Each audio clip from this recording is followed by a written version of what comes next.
Hello and welcome to today's video. Today we're going to talk about the Assassin class. She was the queen of Season 11, especially with Blade Fury. And I mean, not as many people played Fist of Fire, but that was one of the best mappers in the game. And she was definitely having a very good time. She was one of the top bossers with the most kills by far using Blade Fury again. So Blade Fury and Blade Sentinel. So she was extremely popular, she was extremely strong, and let's see what they did with her in the patch notes. Then I'll show some of the setups and ideas that we were testing, that we were kind of checking. And she was affected pretty heavily by the patch notes. I'll kind of show them again to just kind of show it. Blade Fury was now is now very heavily nerfed, with it now requiring Pierce, so a big restriction on the gear. You need Pierce now.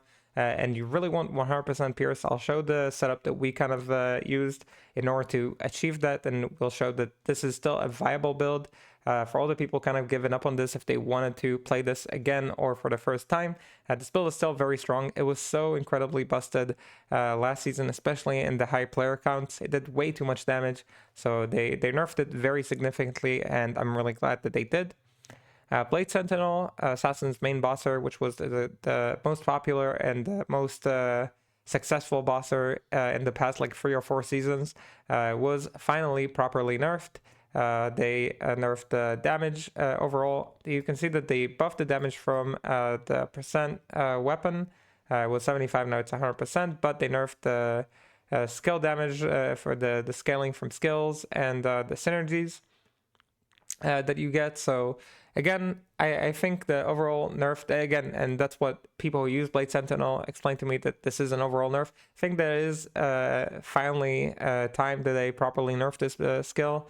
I hope that it's actually a meaningful nerf, and maybe we'll start seeing more bossers pop up. I think this skill is way too strong and way too easy to gain kills with in the past, so I hope this is a meaningful change. Then they changed some traps, so Chain Lightning and Wake of Fire got maximum bounces and more range, respectively. Wake of Fire was already an okay mapper, and Chain Lightning Sentry was not good at mapping at all. I don't think that changed. I don't really notice either of these changes during the maps. This didn't make Wake of Fire feel much better to me, personally, but I thought Wake of Fire was fine before. And I'm seeing people saying they really like the range buff, so I guess that's very nice for them. It looks to me like in most maps this doesn't really matter that much. Like, the range was already huge, and the clear on this was already kind of good. The main issue with this build is sustain, and you have to use kind of like the Phoenix rune word to make it work. But you are losing a lot of damage for that, because you have to swap around to your swap. I'll kind of show this in a moment. But yeah, Chain Lightning Sentry I was not a fan of. Def Sentry got a range increase on the explosion and also damage increase. This build actually was one of the big surprises of the day. I was very skeptical towards Def Sentry, and I was very happily surprised to see that it's a very capable build. Not just like a meme build, it is a very strong build, possibly a very high tier build. So I'll showcase this as well, of course. Venom was buffed, so the spin sin that relies on Venom was also slightly buffed in that sense, making the early farming on it even easier. But also bows now gain poison percent damage properly from Venom, so bow Venom Sins is now a possible build, and I'll show that too. It's something that I personally was another big surprise for me. I enjoyed this build a lot when we were testing, and I have a personal passion to making this build look good. For Blade Dance was nerfed in its damage, in its range, and in its how it procs the damage. So it deals damage slower, it has less base damage and less synergies. I think that's kind of like a fine nerf. This build was way too strong for the investment that you put into it, so I think that's fine that they nerfed it. It's still capable, we tested it and it still works fine.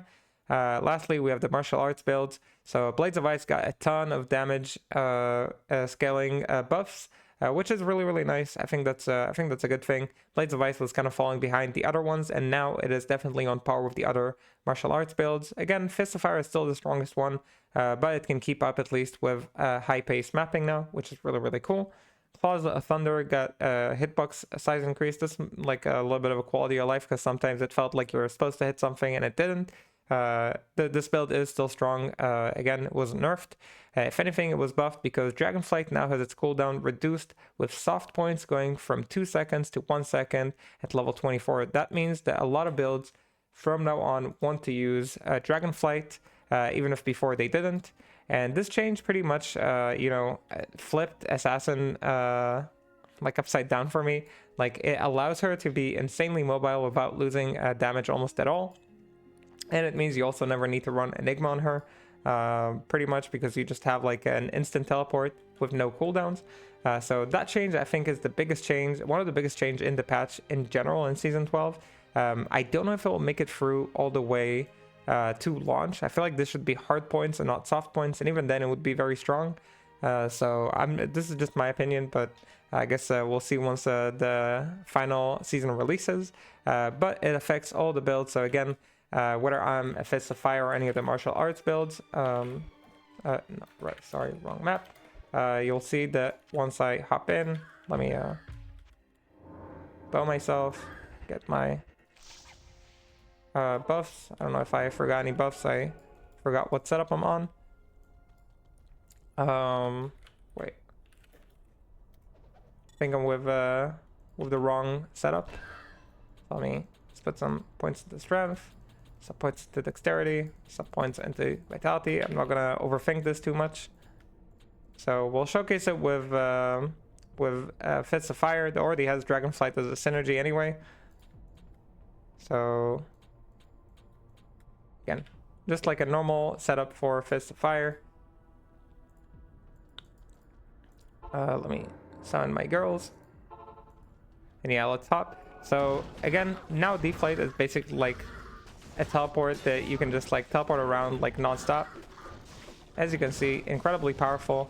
And of course, use this on all of your martial arts builds because they only with 1 point already get it to level 24 anyway. But you also use this on other builds as well, and I'll show that in a moment. Again, this is like an example with Fist of Fire, which is her best mapper by far. Incredibly powerful. Again, I think this probably will not make it as it is to the final version, but we will see about that. So again, this is very, very strong. It's useful for kicker. Kicks in incredibly strong with this change, gives her like an awesome teleport to work with. It's good with Mind Blast because it gives you a better teleport that you're using. It's good with Blade Fury because it means you don't have to run Enigma for mobility. It's good with traps, so it's good with everything pretty much. This change absolutely breaks my mind and how strong it is, and I don't think it's going to make it all the way, but we will see. Let's hop into some of the other characters that we've tested. So that was like martial arts. Like all the martial arts build play relatively the same. This is the Trapper build. I want to showcase the, there's no real reason to show like Wake of Fire or Chain Lightning. They play pretty much the same. Like nothing much has been changed about them. But I really want to showcase this Death Sentry change because I really think it's very strong.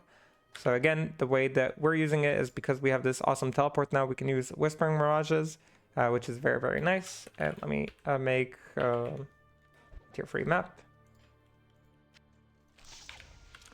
And again, after you bow, you'll summon your girls. I don't know if yeah, I think we're good. Alright, so the way this works is, again, you have your teleport, which is very nice. You lay out your traps, and as you can see, the range is very, very nice now. So the way that you want to play this is kind of like you'll be teleporting, laying a trap, teleporting, laying a trap, and the minions kill for you, and the trap pops is very, very strong now, so it really cleans very well. And I'll make sure to make a guide for this because I think it's a very interesting build. As you can see, clears very, very nice, very smoothly. I've tried all sorts of setups for this to make it look good. There's a lot of different options in general for like what is like the correct way to go about it. I think we finally found like the right way, so this is kind of like what I settled on. But of course, more about like the specifics once I actually release the guide, which I'm doing my best to record all of them as fast as I can so we can release them once the season starts. So every day you'll get a different guide. But yeah, we have like the def sentry change, which was amazing. I wanted to show the bow changes. This is kicker. Which one is number 3? 3, I think, is Blade Fury. Right, I'm seeing the scythe. Scythe is Blade Fury. So from now on, Blade Fury, I think, always will be used with two-handed. I think it's kind of necessary. The non-two-handed ones are really hard to manage with the current playstyle. I played this quite a bit. It took us some time to figure out how to make all the Pierce changes work. We ended up using things like G-Skull, Razor Tail, Magnus, and Chthon. So again, 4 slots that use Pierce, even though G-Skull is kind of like a good slot anyway. It's not like G-Skull is bad for you. There are ways to get Pierce, of course, on the amulets as well, with things like Cat's Eye or Vidalas. But this is what I ended up doing and ended up working okay. I'm sure there are ways to optimize this, or that it will be better on the live version, but this is just like an example. And again, you can bow yourself and use burst of speed, or yeah, there we go. And yeah, as you can see, the damage is still very good. The way that you use it now is that you'll be using DFlight for your mobility. So again, the DFlight changes really do buff it back up and give you back like the mobility, so you can run different armors for damage. You don't have to run Enigma. As you can see, this is still very strong. You just have to have that like maximum Pierce. The Pierce is super must-have kind of thing for this build. As you can see, while it is weaker than what it was, it's still a very strong and capable tier 3 mapper. Not going to do a full demo here for it. Kicker has been buffed by the mobility changes, obviously. It wasn't changed otherwise, so it's an insane mapper. And we have, is it number 6? I just want to show the bow Venom one because it's actually so cool. No, this is the Spinson. Spinson is fine. It's not as strong as it was, but it's definitely still a very strong mapper. That's also very budget friendly.